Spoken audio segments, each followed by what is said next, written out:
Welcome to the Resonate Church Missoula podcast. This podcast exists to equip and encourage the members of Resonate Church to get the gospel to people, people to community, and community to mission. Thanks for listening. It's the best mac and cheese I've ever had still. Yeah, that's true. Every time I'm in town, I got to get it. I mean, I think there's probably a environment aspect to that fact. Like, if someone slid it on a dinner plate to you and you're sitting down with your family and you weren't out in the cold in Moscow late at night, it might not hit the same way, but it's real good. Yeah, maybe. I don't know. Even when I eat half of it, take it home, it gets cold, I warm it up later. Really? It's still so good. Yeah, it is. It's fantastic. So if you're listening and you're ever in Moscow, Idaho at 11 p.m. or 1 a.m. there's a mac and cheese truck for you. Or if you're really interested, you can go find their Twitch stream or whatever. Yeah. And you could donate mac and cheese to somebody. You could bless somebody with the best mac and cheese on the planet. You can watch their security cameras on Twitch. Yep. Which is so weird. Has always been the weirdest thing about that business to me. Grub Truck Moscow. It's good stuff. Check them out. This episode sponsored by Grub Truck Moscow. They don't know we exist, but we're coming for them. We're coming for them. That's right. When we make it big, yeah, they surely will sponsor us. They're going to get a big bump off this advertisement. Yeah. Well, Steve, I wanted to talk to you about some church planting stuff. Let's give a little background. We've known each other a while. Yep.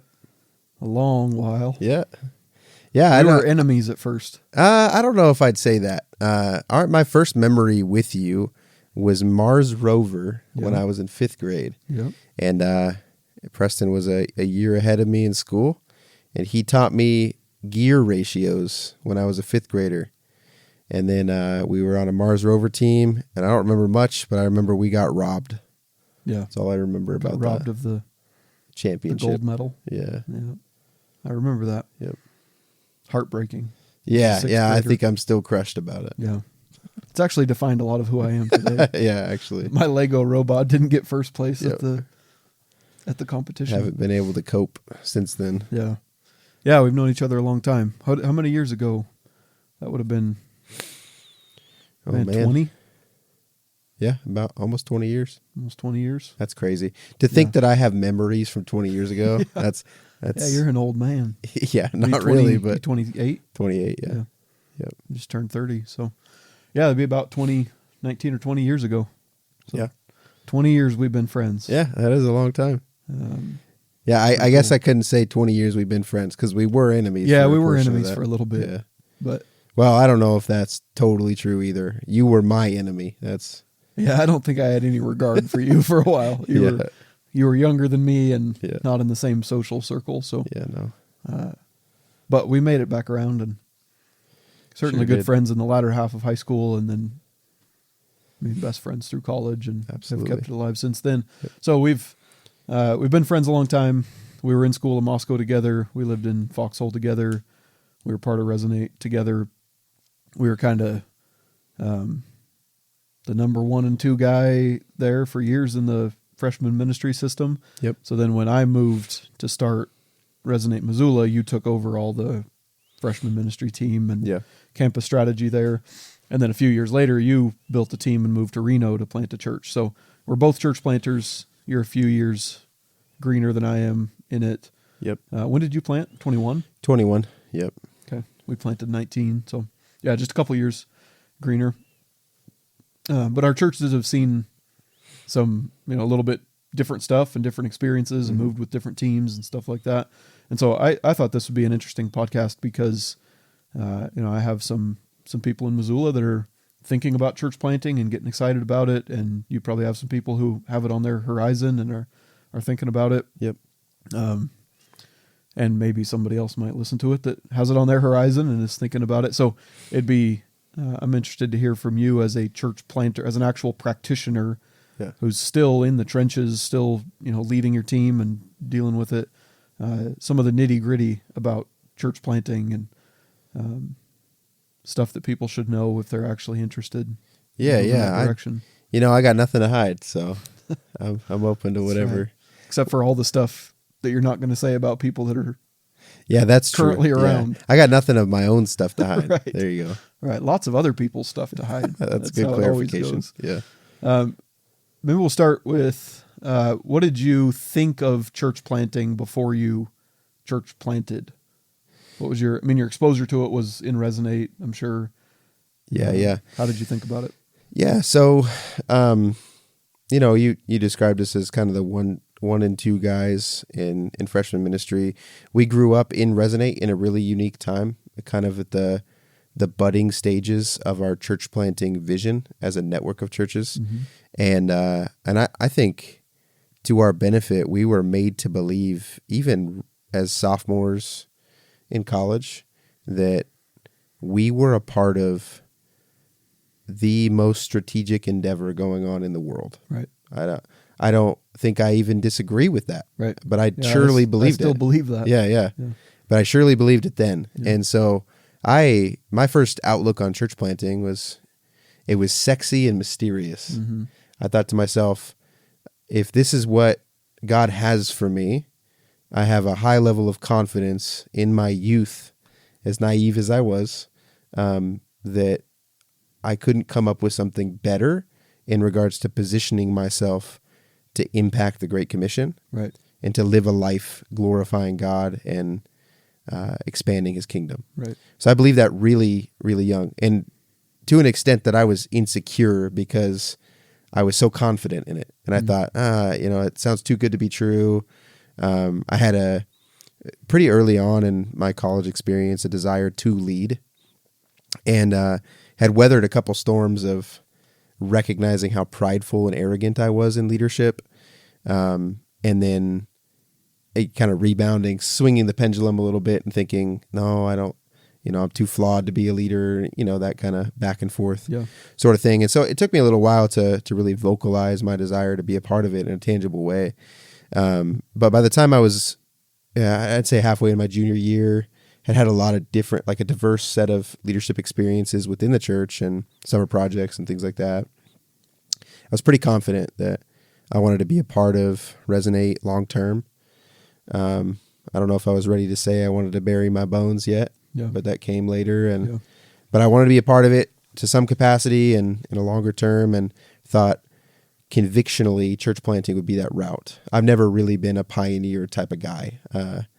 I've always thought myself as a good team player, somebody who can critically think. I love innovation around what it already exists, but the green grass environments, the take new ground, that's pretty terrifying to me. And so I think in a lot of ways, like leading under you, we complemented each other in those ways. I wanted to see the systems excel. You wanted to build the systems. Right. And so to be honest, my outlook on church planting was, that sounds like the next best endeavor after I'm done with college that I could be a part of. Yeah. And I went on a scout trip my senior year to Missoula with you and with Brian Jones, and I was pretty confident I was gonna come on staff, do one more summer project before moving on a church plant and going to Missoula, and dreamed about being your number two guy for however many more years that would look like, as continuing to lead students and see growth on a new campus, and then maybe one day from there plant a church out of Missoula. Right. So if I was honest, into my senior year, that's what I thought my plans were. That was what my desire was, and I was really eager to be a part of it. And that was my plan too. Your senior year, I would have told you the plan is me and Steve are moving to Missoula, right? And then Steve's going to plant out of Missoula, right? As soon as we can build. 2 years later is what we talked about. Yeah, I remember those conversations. Yeah. I remember thinking of even early in college, thinking of the church planters. So I remember we go to Cheney for their launch. They're planting a church in Cheney. We go there for the launch. We're canvassing campus all week, inviting students to church. Went to Eugene for their launch and did the same thing. There's these incredible trips, and I remember thinking of church planters and their teams as Delta Force. Oh, absolutely. The absolute Navy SEAL, baddest of the bad kind of guys. And so I had a similar, I'm going to be an engineer I'm going to go sit at a desk and run Right. calculations when I could be Delta Force in the Right. kingdom. Are you Yeah, serious? yeah. This is an obvious choice. Yeah. And so there's certainly some youthful naivete and arrogance wrapped up in that. But I think what we were seeing was a real thing. Oh, for that, sure. Like we both said, I think we actually are blessed to be right smack in the middle of the most strategic thing happening in the world. Yeah. That- Yeah. I don't think that's an exaggeration. Right. I really don't. And- I've been in it 10 years and I Yeah. still think that's not an exaggeration. What God is doing on university campuses with the next generation through multiplication and church planting, I think it's the coolest thing happening in the world. Yeah, I definitely agree. I don't think, I have found my way into the most impactful leadership Yeah. in the world, but I am convinced that what we are attempting to do is the most strategic way to go about Right. contributing, from our standpoint in the Great Commission, the completion of the Great Commission. So, yeah, high level of conviction there. And when I graduated or approaching graduation, I thought this is what this is going to look like. Mm-hmm.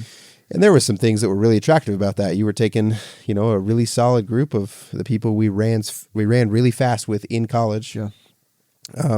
I had some fond memories of Missoula from going to football camp there every year in high school, and just thought I could see myself here. And so my senior year of college, started having conversations with Matthew and other people, and realizing the wake that was going to come with the eagerness of our entire network, but also more specifically our church in Moscow to plant in Missoula. Yeah. The team leaving was big. The caliber of staff was significant.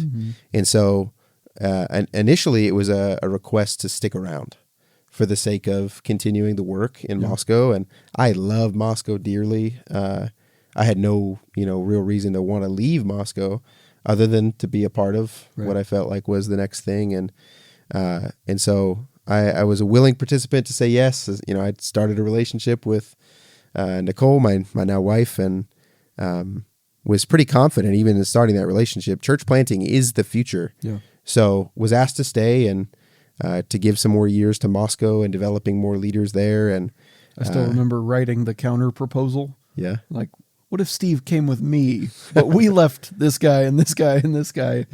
And that proposal got shot down. yeah, I never even saw that proposal. Yeah. Probably a good I pitched thing. that to Matthew. Yep. I was trying hard to get you.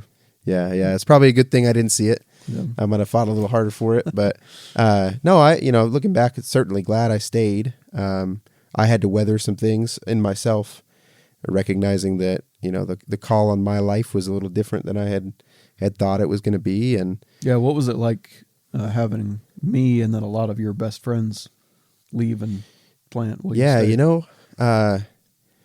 it was difficult. I think I was mad at you for a couple years. Yeah.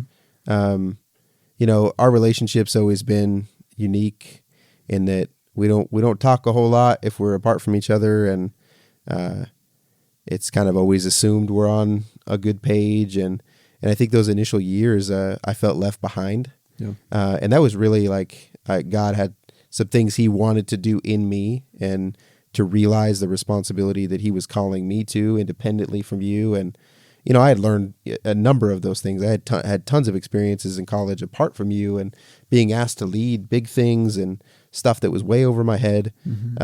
But I always felt a sense of, I don't know, like a sense of belonging in a leadership space with you. And like I mentioned earlier, that complementary nature of, Right.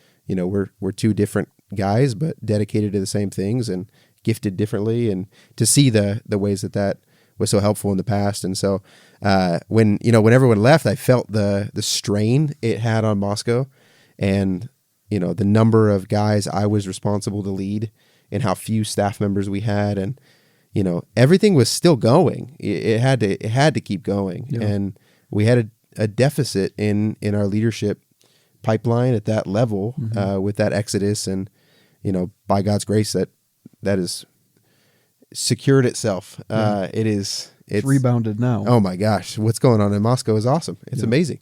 But it took it took some hit after I left, and then a serious hit after you left. Yeah, absolutely. Years later. Yeah. yeah, so, credit to Matthew Young and those that go before us to sacrificially send. Right. That it wasn't just we think church planting's cool, we'll do it when it's convenient. It was this is a conviction, and we're going to live out this conviction. Yeah. So I appreciate that a lot, but it had ramifications across the board. It didn't just have ramifications in Moscow. It changed a lot about the way we church plant now and the way we will church plant in the future. And so I had to wrestle with that. I was, I think for a while I was really frustrated that, I had this sense of feeling like I had been left behind in some ways. And then, I think I had expected our relationship to be different than it was. Mm-hmm. And I can talk fondly about the way our relationship is now and, the uniqueness of that. But there was definitely a void in those early years. And we're probably, I'm putting words in your mouth, but probably an expectation that we would remain closer than we did because we were so close for years. Right, yeah. And then from your seat, you feeling like got left behind. I'm still in the same rhythms and location and stuff, but now my friends are gone and right. These relationships are gone. In my seat, I'm in over my head trying to pioneer a new thing, and yep. I can't even think about my wife at home, let alone some guy back in Moscow. Yeah. An old friend. No, that's probably an apt way to put it. I think you had been one of the primary voices in my life, and in the leadership that you had, even as we grew to be closer to peers in those later years. Mm-hmm. There's certainly a unique position you had in my life to speak into certain things, and so that was gone, and that was difficult. But I think it was mixed up in realizing that I needed to step up. And we talk about in church planting, there's a scary moment where everyone realizes help isn't coming. Yeah, and I felt like I got to experience that a little bit. Yeah. And so I started to have conversations more with Matthew about what the future would hold, and knew convictionally where I desired to go, and had to come to terms with the fact that would be the pastor of a church as opposed to the number 2 guy, and then eventually the pastor after more development. And that was intimidating. I think I was maybe more than I realized at the time looking for somebody to tell me it was a bad idea. But nobody would. And I had a lot of affirmation from the people around me.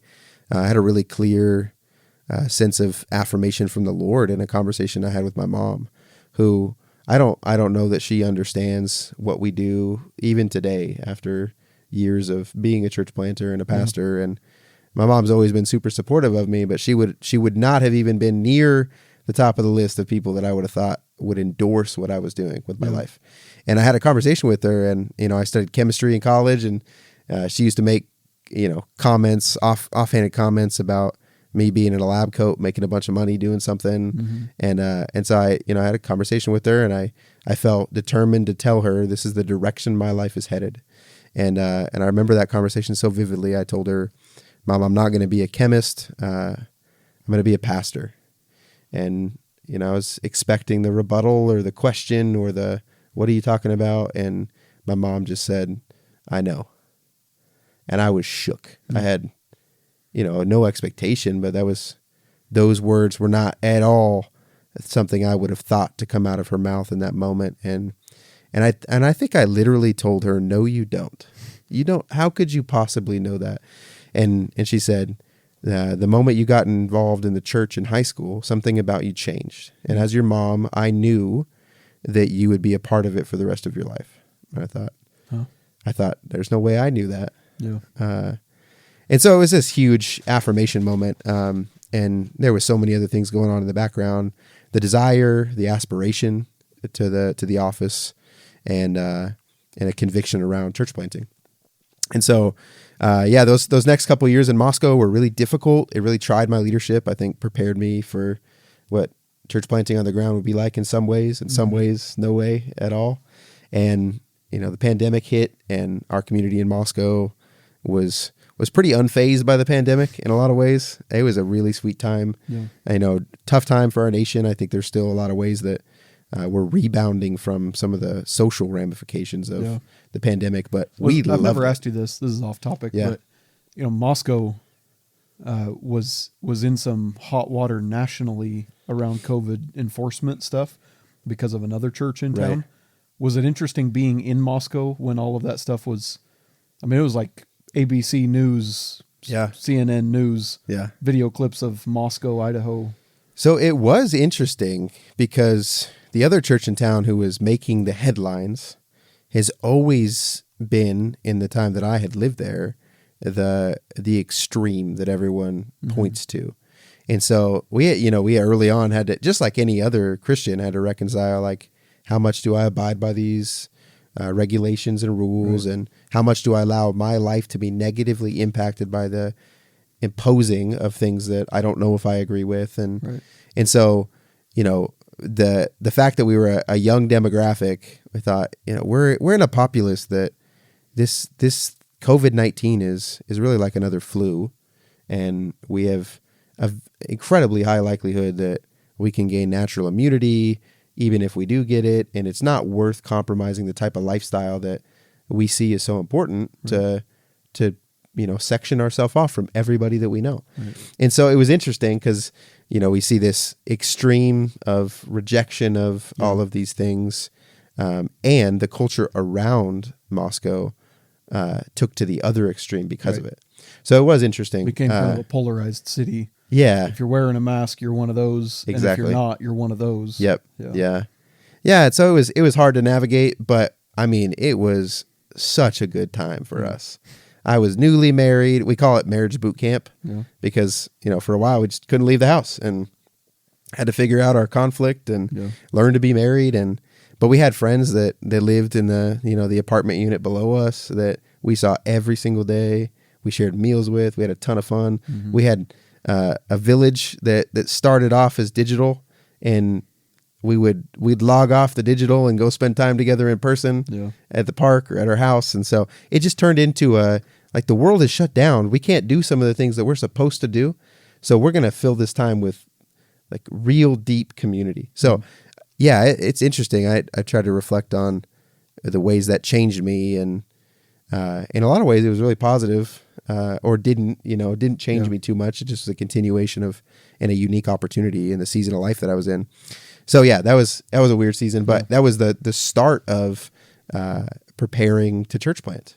And so I think some of the relationships we built that ended up being core team members on our church plant were only formed and kindled because of that unique season. Yeah. So there's a lot of ways that, we missed out on a freshman class in Moscow, and it impacted pretty dramatically the students who had to return home and couldn't be a part of community. And so there was some long-term effects there, but for some people it created a sense of unique intimacy that we got to share and to use to build relationships that led to healthy relationships into planting.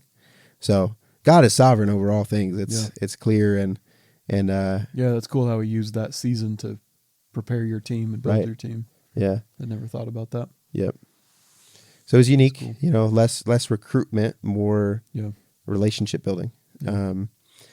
Yeah. So then we planted in the summer of 21, and there's 100,000 things I'd do differently day one, in the way that we prepared, now that we know what we know. And that's going to be any new endeavor in life. You're going to look back and think, oh, this would have been better this way. And, by God's grace, we'll get to send a team differently than we were sent. And that's not to knock the way we were sent, but we've learned some things, and that's a good thing. Right. One of the things we did, we bought a house sight unseen, because of its strategic proximity to campus. Do not regret that in the slightest. It's been a tremendous blessing, as difficult as home ownership of an old home and a really poorly kept home for a number of years has been. The amount of things we've been able to do out of our house is just phenomenal, and I don't regret that. But because the state of the house was so poor, we spent the first few months on the ground renovating the house just so people could inhabit it.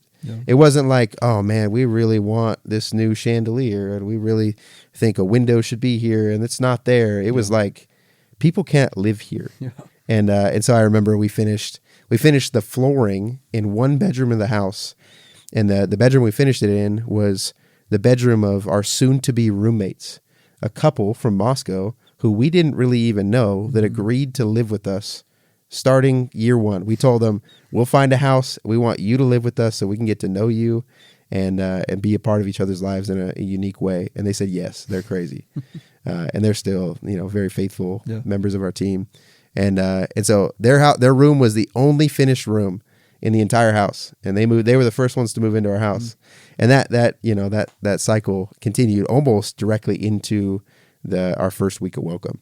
So I would not recommend that for anybody. Right. But we learned a lot in the process. We were eager to be in Reno. Reno was not really a place we had ever considered ourselves going, but God kind of orchestrated it that way.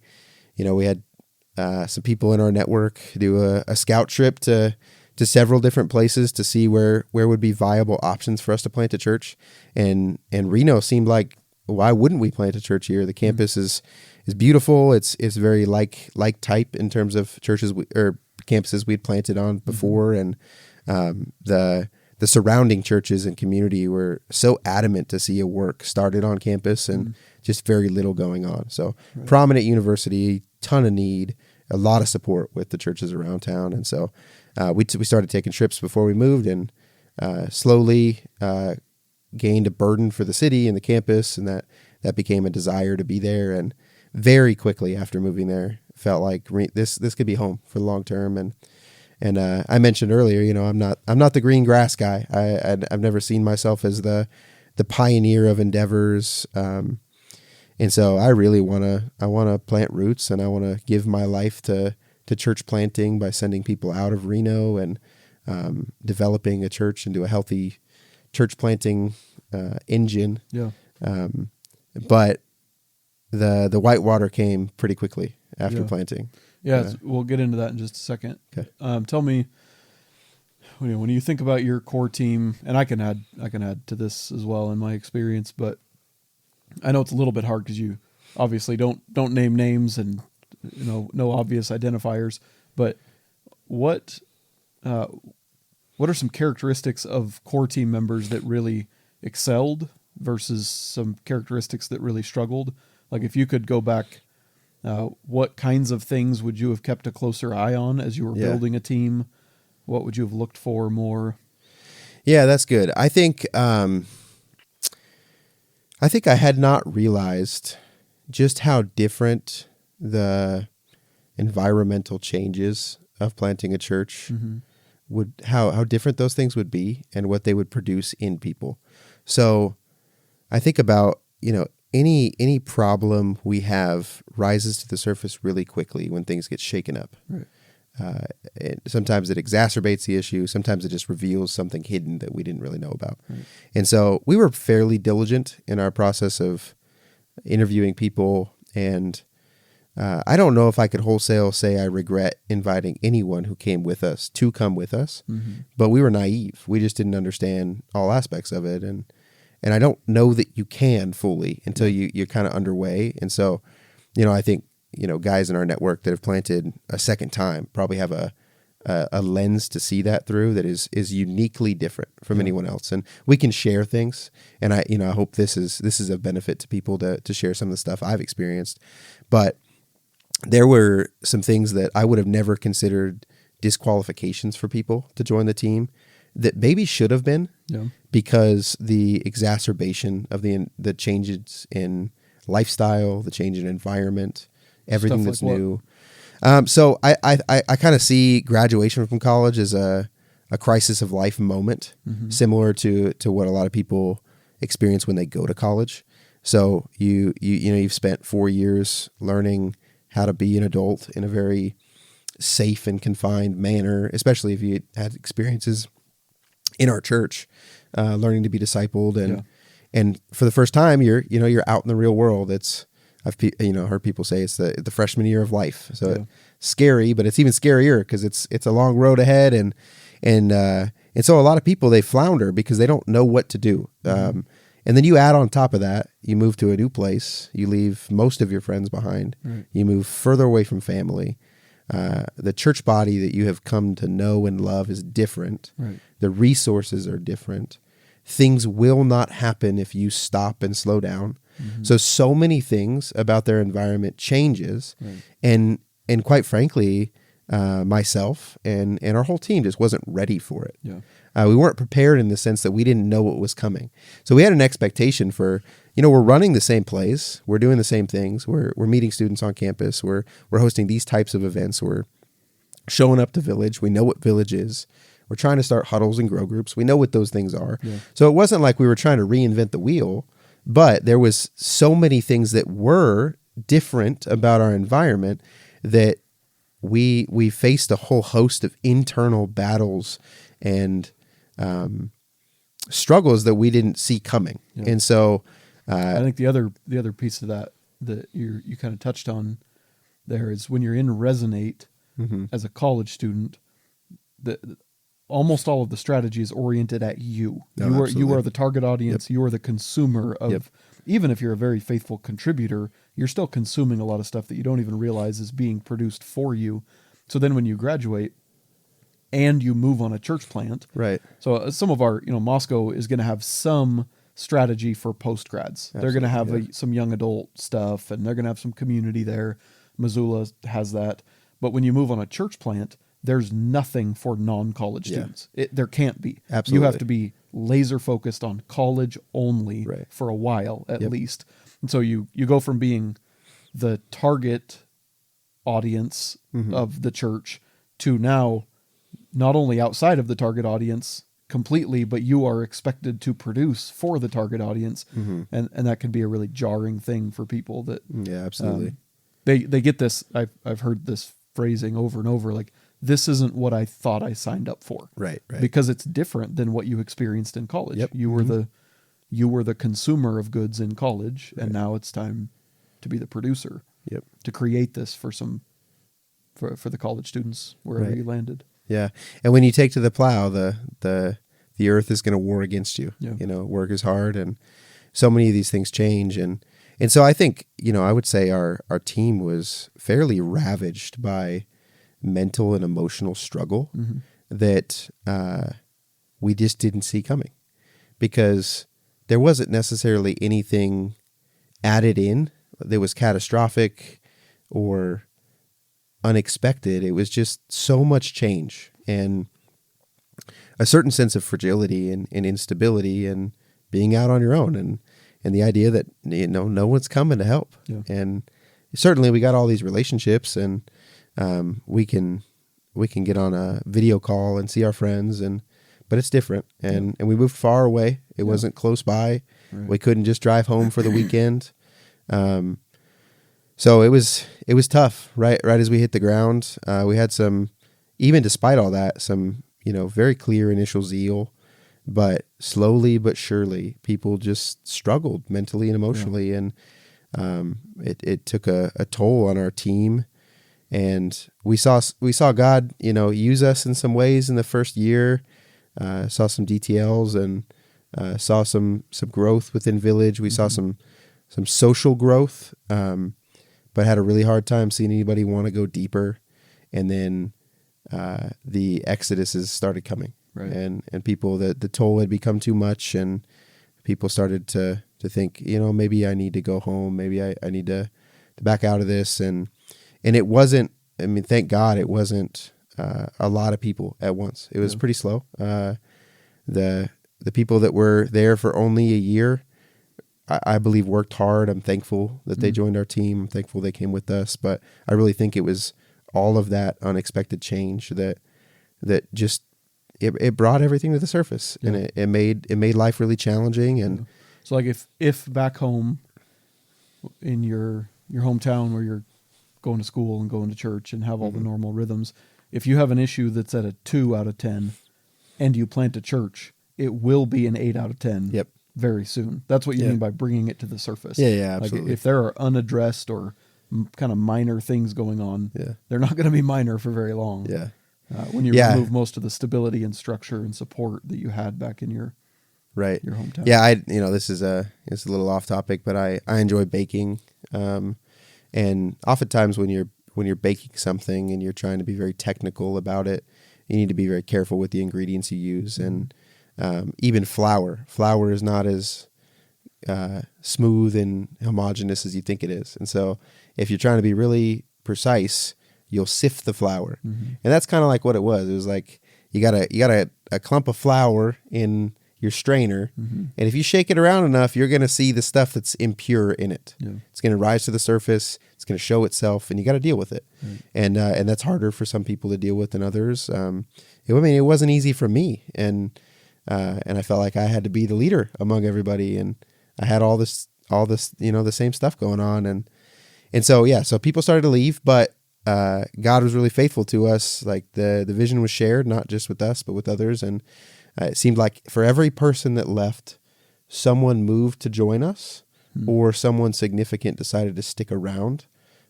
from In the Harvest. And then I was reflecting on this week. I feel like for a number of the first years when we were planting, it was the faithfulness of the couples, the married couples who moved with us, that helped us weather the storm of the first few years. I mentioned that couple who moved into our house. They have been unbelievable friends to us. A couple others that married shortly afterwards. If they wouldn't have been around and been willing to say from day one, hey, we're here to stay. Yeah. We're not going anywhere. I don't know that I would have been seen through those whitewater years. Yeah. And I think that, honestly, that's the truth. I felt like in a number of ways my leadership grew, but I also grew in insecurity. I felt like I floundered in times that I wished I would have, dug in and grown in confidence and in my calling, and it was their faithfulness to stick around and serve relentlessly to make things happen, and their dedication to show up to events and be contributors that has gotten us through it. And so we have not had a single year since we planted where we've had any sort of decline, but we have had changes every year. We've had people that have weathered the storm, and our growth had been so incremental, so slow. And so by God's grace, those same people who stuck around to serve were willing to celebrate the little wins. And that was huge. Because I was fighting off the comparison game. I was fighting off the insecurity. I think I dealt with some deep depression and anxiousness around, the mystery of what was going to happen. And I'd put so much stake in making it as a church planter. And their faithfulness to show up, to serve, but also to celebrate the incremental growth. We saw one person come to know Jesus this year, and that was really special. And our gathering grew by a couple people from the beginning of the year to the end of the year. Our villages went up and down, but at the end of the year, there was more than we started with. Right.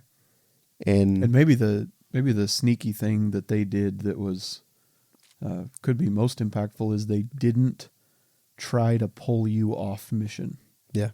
They didn't try to pull you off the college campus. Yeah, that's true. And that's, man, it's the vast majority of our church plants, that has been the hardest or one of the hardest things. You move with these families that are excited, they're on your team, they want to do the collegiate thing, and they really work hard at it for a year and a half, 2 years.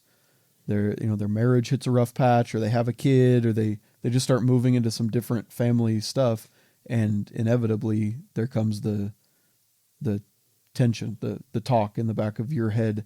Hey, when are we going to start family stuff? When are we going to start family small groups and children's ministries? And when are you going to divert your energy and resources off the college campus onto me and my needs? Yeah. And that's, I'm not necessarily ripping on them. There's some situations where you really do need some focus on you, and that's okay. There's nothing wrong with that. But as a church plant core team member, you have to be all in on the college campus. Yeah. I'm there no matter how long it takes. And you're 5 years in, and they're still all in. They're not trying to pull you off course. No, yeah. And you're exactly right. I'm incredibly grateful for them because they have shared in the vision of what we're trying to do. Mm-hmm. Our vision is not to reach college students for the rest of our days for the sake of reaching college students. Yeah. our vision is to strategically reach college students, to fuel our endeavors to impact the Great Commission, to send people abroad, to send more church plants, to see a lifestyle understood in college that translates then into adulthood, into family life, and they are in for it. They're down for it, and that's not something that I could manipulate them into being down for. It's a convictional level thing for them, and so I really think that they are one of the main reasons we weathered the difficult years, and God has been very kind to me and gracious towards me in my at times weak leadership, at times equipped me to be strong in moments I needed to, and has built me into someone that I think is better fit to weather whatever storms come further down the road, and have learned a lot. But I think, we're not totally out of the water. We've had a really good fall. We've got a lot of things, a lot of prayers answered in this fall. We finally have a staff team that is healthy in their funding and eager to continue into the future. Our church dynamic is changing, but our vision is not. I'm really excited about that. We've got a group of not just those original married couples, but more that have come along that are sold out for living out the mission of our church and doing it together, and not allowing the prevailing consumeristic model of the American church to creep into the way that we see each other. So I actually just had a conversation recently with the couples in our church. We gathered all of the couples together. It didn't matter if you had kids or not. Anyone who was married was invited to come to this meeting. And our church in the last year has gone from, 15 months, has gone from 0 children to 5 children. And we think we'll probably go from 5 children to 10 children by this time next year. So God's blessing us with children as much as he's blessing us with the college campus. And so we really wanted to get ahead of some of the conversations that we know that are inevitable. They're going to come. And so some of those conversations were revolving around the parenting culture in our church, the expectation around whether or not there would be kids ministry in our church, whether or not there would be family and young professional village, and we got ahead of it. And the really beautiful thing is we got to talk about what is coming with joy, as opposed to talk about it in a reactionary way that was going to bum some people out. And so we invited all the couples together, and one of the husbands of a couple with kids in our church, he is particularly passionate about leadership in the home, and he's got 2 kids, and they're a little older than the rest of our kids, and so in tandem with him, got to share some vision with all of the couples in our church, even those who haven't had kids yet. And the primary focus of that conversation was to say, we are headed in a specific direction, and we're headed there intentionally. We're not headed there because we don't have enough resources. We're not headed there because we don't have the time to devote towards development of these things. We're going to head in a specific direction together, unified. And so we're trying to get ahead of some of those conversations and tensions that are going to come down the road. So one of the things we talked about was we all lived a unique and vulnerable life in college, where we allowed people in our lives to speak to any aspect of our being in regards to spurring us on to love and good works, to being righteous. And there is a tension, even in churches where that is the case, among singles, to cut that off when it comes to those who are married, and especially those who have children.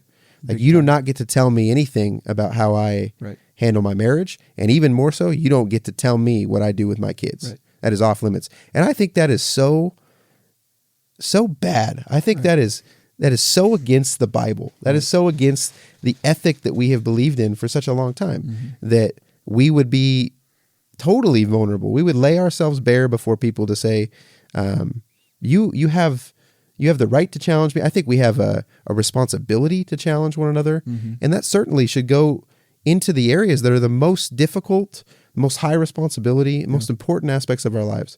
And so we had a conversation. We said, we want to be all in on that idea into marriage and into raising children. And so if you think I'm treating my wife poorly, you're going to challenge me. Yeah. And then I'm going to do the same. Right. And we're going to love each other that way. Yeah. And that's what unity and reconciliation and iron sharpening and like you iron. said, that example's relatively easy. Yeah. Where it gets harder is it hey, kids? the way you're raising your kid is Yep. wrong. Yep. And you need to make some changes. That's, man, talk about minefield conversations. Yeah. Tough. And I understand why it's close to home. Yeah. It's not lost on me that that's difficult to hear. Yeah. There's no environment that makes you more insecure than trying to navigate parenting. Right. It's hard. You don't know how to do everything. Right. You're not supposed to know how to do everything, but there's high stakes involved. And so we're trying to get in front of that too. And I really say it was a joyful conversation. Yeah. Because we have a incredibly high level of alignment right now. And I want to have many more of those conversations so that we can stay aligned together. Yeah. And we're going to have differences. I know that. We're going to have different parenting philosophies, but we need to get the foundational stuff Right. to be aligned. Right. And to be, because we transferred that conversation about marriage into the kids. We talked about how do we feel about disciplining each other's kids. And we talked about, the nuances of that and how we don't, it's not the same as when parents are disciplining their own kids, but by all means, we want to collectively raise these little disciples up to be followers of Christ, to emulate parents who worship God well and who exemplify the kind of lifestyle we hope they live when they're older. Mm-hmm. And so we talked about that. I see my good buddy's son do something he's not supposed to. Now, because of that conversation, I have an obligation to correct him. Yeah. And it's not the same as if his dad or mom are going to correct him. But I'm going to step in, and I know the standard, and I know the place that I've been invited to correct, and I'm going to do so. And we're going to counsel each other in regards to what good parenting looks like, what good child rearing is, and what good discipline looks like. And we don't have to agree across the board. I don't expect that. But if I know I have the license to say, I think that because you're doing this thing this way, it's going to have this result. Right. And I'm concerned about that because I care about you, I care about your relationship with your kid, and I care about your child. And for that to not be a hateful thing because it's been invited. Right.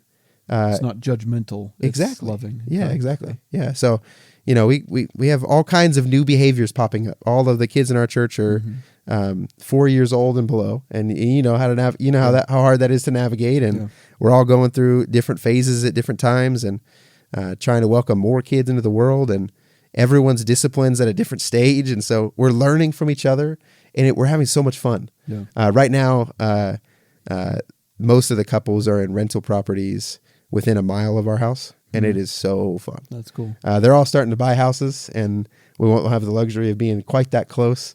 But there's a good ethic too in church planting, but also just in community living. If you can live close to people, that live with people and live close. Oh my gosh, people. it is. Yep. It's a game changer. Yep. Yeah. So yeah, we're in a really high season right now. I'm experiencing a lot of joy in my role as a pastor and the things we're doing as a church. Our average attendance across the board has literally doubled this year after years of incremental growth. Yeah. We've got, families are growing. We have students coming to know Jesus. We have people who are taking steps towards higher levels of responsibility. So I'm at a really high point, and I know that there's more whitewater coming, but feel just really just blessed by God and like astounded at his kindness towards us and all the difficult years. So, man, that's cool to hear. Yeah. After hearing about and walking with you and praying for you through some of those hard years, it's cool to hear about. Yeah. Coming through the whitewater.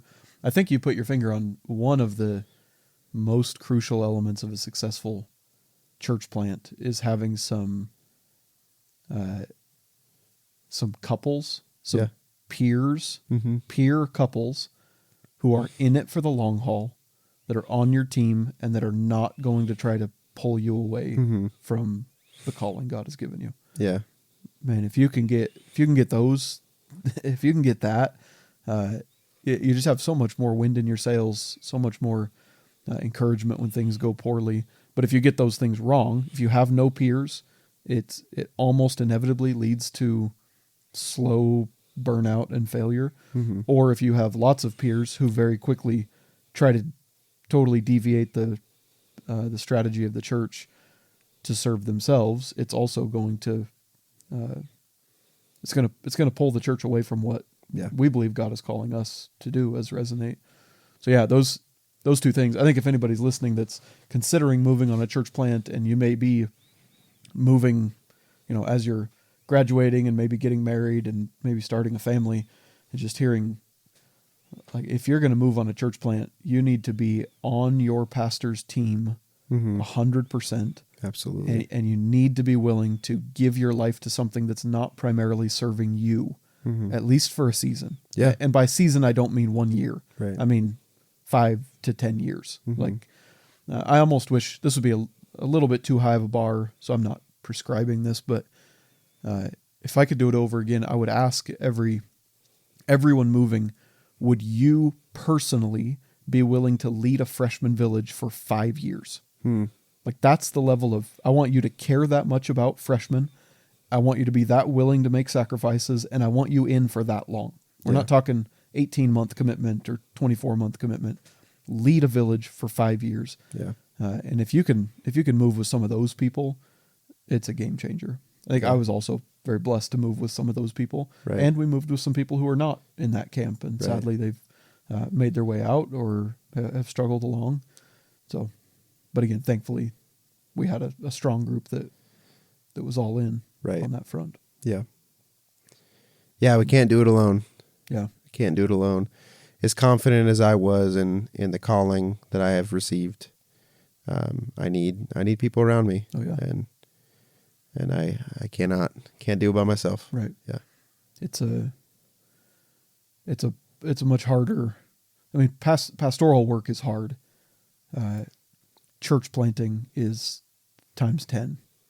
Like, Yeah. in a lot of ways, I feel like I'm moving out of the church planter phase, and I'm just becoming a pastor. And so many things are easier. Like, the system's already built, the culture's established. Right. Now I'm running the systems, but back when I was building the systems and running uphill on every single thing, it's so hard. Yeah. Yeah, and thankfully, you and I, it's all we know. Yeah. Praise God. Right. Over the years, I've gotten to know a lot of pastors and hear about, the life of the church, and see friends that move to different places. And I don't believe that by any reason of our own doing necessarily, we figured things out, but and God has blessed us. And, I got saved shortly before coming to college, and I may have been born again somewhere else, but I was raised in Resonate Church. Yeah. And there's a lot of things I've learned that I was naive about and I was unclear on, but man, do I feel blessed to have gained a heart for some things that really matter, and not been distracted by other things earlier. Right. Because I have to war against those now, and if I didn't have the foundation given to me, I know it would be tremendously more difficult. Yeah. Yeah. That's helpful. Okay. Any other things that you would, if imagine the audience here is prospective church planting core team member. So it's a young person in your church or my church who's interested someday. Yeah, I think what do we think piece they of should hear? Being the champion of the vision is great. To be a champion of those you are following is great. Be easy to lead. Yeah. Don't be a pain in your leader's butt. Yeah. Yep. Yeah, that's good. I think some of that piece that I mentioned about emotional and mental instability requires some front end work. Yeah. I think there's a way we can tunnel vision our way into mental and emotional distress. So I don't think you need to be too introspective in regards to that. But if you have proclivities to respond a certain way in certain situations, just know you will. Yeah. Those things are coming. And again, if you have mental health problems back at your home church, They will be worse. they will be way worse. Absolutely. Once you move on a church plant. Yes. So if get them figured out Yeah. if you can. Yeah. Yeah. And whatever it you know, takes. if nothing else, like there's a necessary understanding that life is going to change more ways than you know. So set your expectations accordingly. Yeah. You are not going to understand how different it feels to be out of the environments that you've been in. And it's so beyond the geographical location you live in. Yeah. So to know in Moscow, even as one of the guys who was responsible for leading a lot of stuff before we moved, not very many staff, a lot of people in the church, a lot of people to lead. I knew if I took a day off, everything was going to keep going. Yeah. It was in motion. It had momentum, and that's just not the case Right. when you're on the ground. And Right, because when you're the number 2 guy, worst case scenario, Matthew's Deferment. got it. Yep. Like you can blow your life up, you could quit, you could fall asleep for 2 weeks, you could whatever. Yeah. Matthew's got it. Yep. But in Reno, if you disappear for 2 weeks, nobody's there to save you. Absolutely.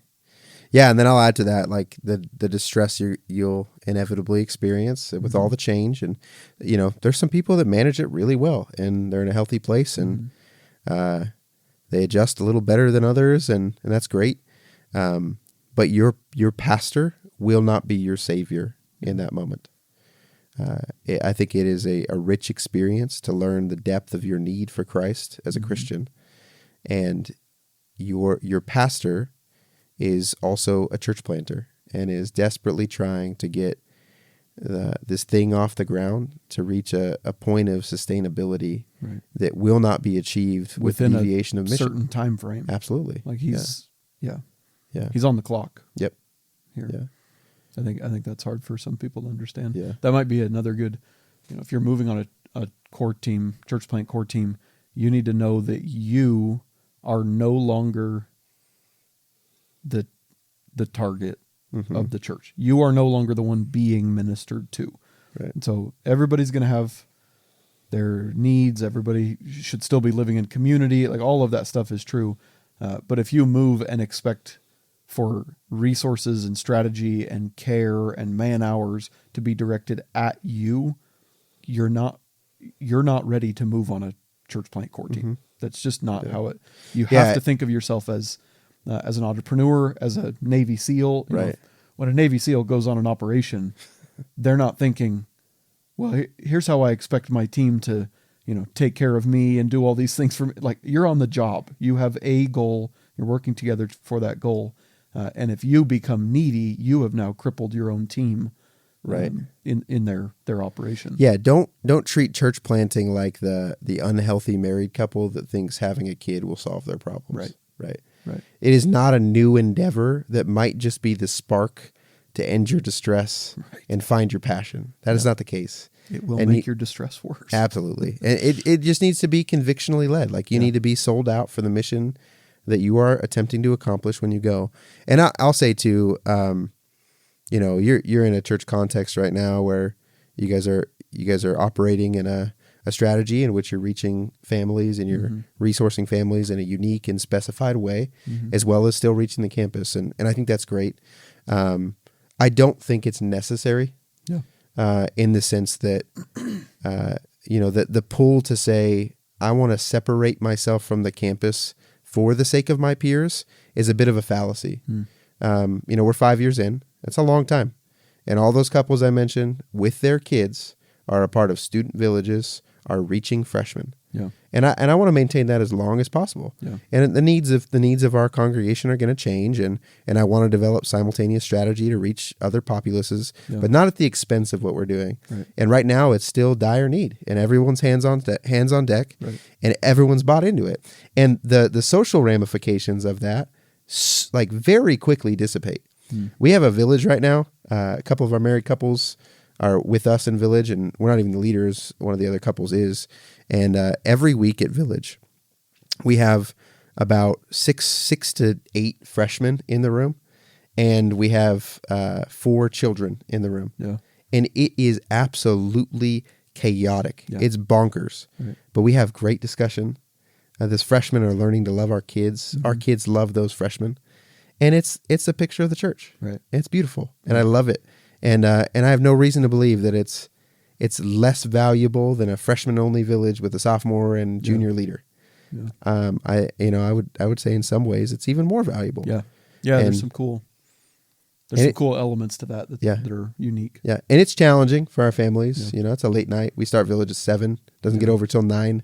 Right. That's later than most of our kids' bedtime. Right. And we got family worship rhythms, and some of those things are disrupted. And discipline is harder when kids are tired, and so it's challenging. But it's worth the sacrifice because it gets those people in on the game. And when we get to see a freshman make a massive life change, that's not just life giving to a junior. Right. Man, that's special. Yeah. That's really special, and our couples get to see that right now. Yeah. And that might not be the case forever. Yeah.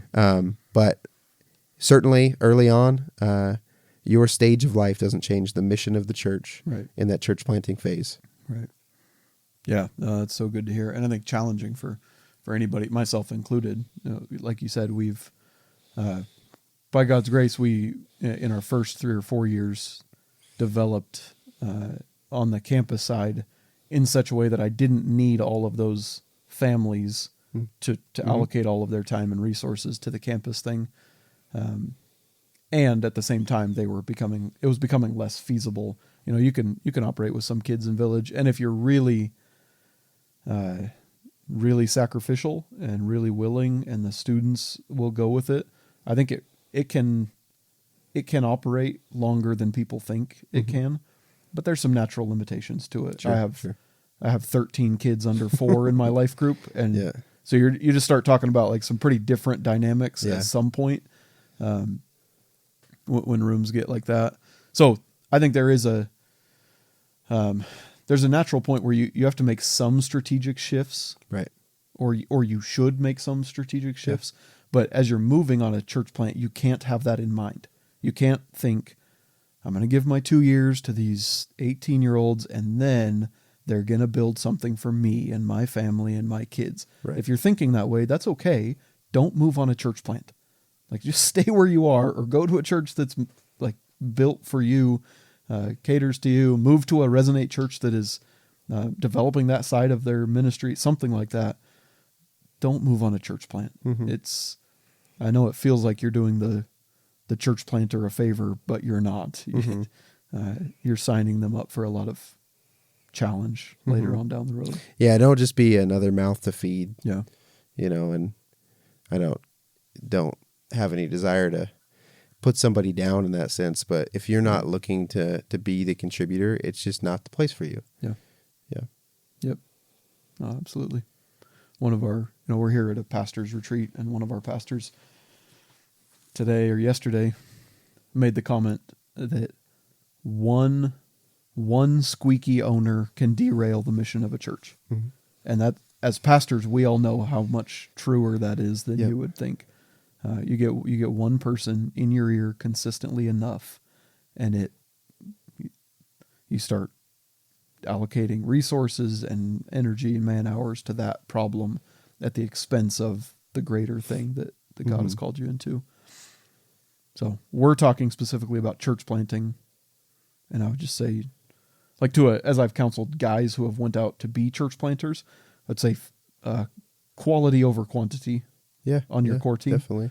And then if you're a core team member, make sure your motivations and expectations are figured out beforehand so that you can be a blessing and not a hindrance or a pain. To your team. Absolutely.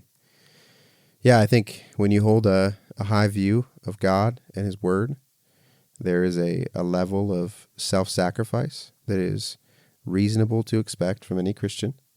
And you get to live it out on a church plant, and that's a beautiful thing. Right. And if you hold a high value for Christ's bride, you will see your pastor differently. You will see them as one carrying a burden that is impossible to manage on their own, and that they are not in it for themselves. And so, if you're considering moving on a church plant, be the champion, be a sacrificial servant. Know that you have everything you need in Jesus, that He has He has provided for you in your salvation alone more than you deserve, and anything that you need to get through the darkest of times, and you will be with him in glory one day. So, man, I have some people in my life right now that I feel like I can be raw and real with. Mm-hmm. They can know me for who I really am, and I know they trust me. And that is so freeing as a pastor. Yeah. Yeah. It's always weird as a pastor to talk to people about how to think about their pastors, but I think you and I might be far enough into it, and we have strong enough teams around us, like people that we're thankful for enough that I can maybe say some of this stuff. Like when you have no idea the level of discouragement your pastor is dealing with all the time. You know 10% of the issues, 1% of the issues that he's dealing with all the time. Your perspective is one of 100 perspectives that he's balancing in every decision. Yep. Just the discouragement, the complaints, the cynicism, this guy that has given his entire life. You could be a chemist making a bunch of money, and instead you chose to give your life to these people. And a lot of people meet that with skepticism. They think you're out to control them. You're out for your own gain. You're out to ruin their life. And it's, again, you've given your life to serve them. You've given your life to love them. And so as a core team member, just to echo what you said, caring for your pastor goes a long ways. I think a lot of our churches that didn't survive could have survived if some people had been dedicated to their pastor. I'm absolutely dedicated to helping him raise funds so his family can be financially healthy. Yeah. Dedicated to being loyal and thankful and appreciative and on his team and having his back and not allowing gossip or bitterness or discontentment to spread in the church. There's just a million things that a core team member could do to keep their pastor in the game long term. Yeah, your actions speak much louder than your words in regards to your trust and your support of your pastor. Right.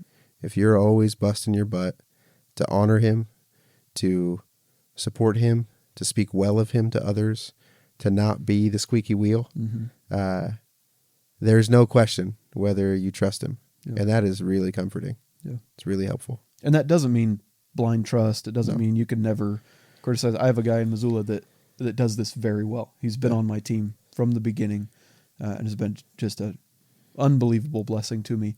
And he recently confronted me with a concern, a relatively minor concern, but something I had said in a sermon that he was like, I don't know if you should have said this. And the way that he did it, I recorded a podcast about it because I sat down with him and talk me through how you confronted me because you did it so well. There's such a huge difference between the way you'd confront something in someone that you love and trust and are loyal to versus somebody that you're just trying to tear down because you've got wounds from a past experience and you won't deal with them and on and on and on. Yeah. When we say be on your pastor's team, that doesn't mean your pastor's infallible. No. I think it's the opposite. The person that comes to mind that I feel, apart from my wife, that I feel the most, they trust me the most is the person who challenges me the most. Yeah. And not in the sense of he's always at my throat about stuff, but I feel challenged by him. I heed his challenge in a different way, and it feels so loved. Yeah, it's great. Yeah. Anything else you would say to a potential core team member? It's an amazing aspiration. Yeah. To be a part of church planting, to be a part of building up the bride of Christ, and I think regardless of where you fall in regards to your position on the team, whether you're a paid staff who fundraises, a volunteer, the pastor, I think I want to invite you into the glorious experience that I've been able to have. Yeah. That has not been anywhere close to easy. but it's been very joyful. Yeah. Nothing good ever was easy. Yeah, it's the great adventure. Yep. It will likely be the great adventure of your life. Yeah. To plant a church in a hard place alongside your best friends. Yep. And give your youth to it. Absolutely. There's nothing better in the whole world. Yeah, I hope people consider it. I hope people make the decisions that you and I made that have led to not just a decade of great memories, but a decade of friendship and brothership between us. And we get to sit here and do this. And in 40 or 50 years, we'll sit down and keep doing it. We'll still be doing the same thing. Yep. Reflecting on a lifetime of brotherhood. Yep. I'm here to bury my bones. Yep. I'm sold out. I'm convinced. I'm not going anywhere. Yep. Yeah, and there's nothing sweeter than making that commitment with the people that you love. Yep.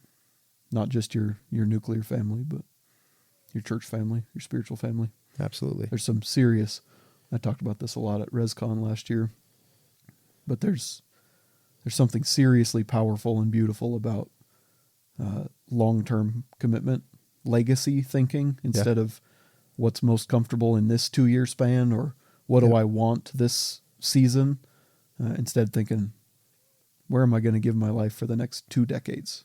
Yep. Where am I going to plant myself for my whole life? God does some really cool things when we make those kind of commitments.